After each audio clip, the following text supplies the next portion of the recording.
Le vrai faux de l'info de la matinale avec Jean-Philippe Ballas. Bonjour Jean-Philippe. Bonjour Thomas. Vous revenez ce matin sur les propos de Martine Aubry, la maire de Lille, invitée d'Europe 1 hier midi et candidate pour expérimenter l'encadrement des loyers. Oui, et vous allez comprendre pourquoi après cette petite phrase.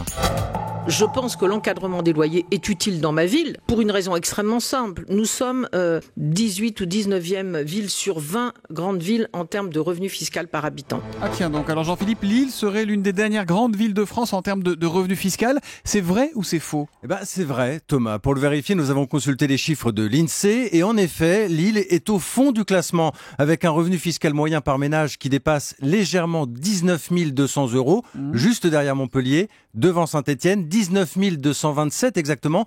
Pour vous donner une idée très simple, Nantes est au-dessus de 23 500, Lyon au-dessus de 25 500 et c'est Paris qui est en tête bien sûr du revenu fiscal moyen par ménage avec plus de 37 000 €. C'est près du double que Ouais. Lille. Mais quel rapport avec l'encadrement des loyers, Jean-Philippe ? Vous allez comprendre tout de suite, autant Lille est au fond de ce classement des revenus, autant elle est tout en haut en termes de loyer. Lille est deuxième, tout simplement, plus de 14 € le mètre carré derrière Paris, mais devant toutes les autres grandes villes, Strasbourg, Bordeaux, etc. Alors Thomas, il y a un indicateur qui permet de faire le lien entre le revenu fiscal et le loyer, c'est ce qu'on appelle le taux d'effort. C'est très simple, vous prenez le montant de votre loyer avec les charges, Ouais. vous le divisez par votre salaire mensuel, tout le monde peut faire ça dans sa voiture ce matin. Nous avons fait une simulation pour Lille, on arrive à 0,45. Au final, si on multiplie par 100, le loyer pèse pour près de la moitié du budget d'un D'accord. ménage à Lille.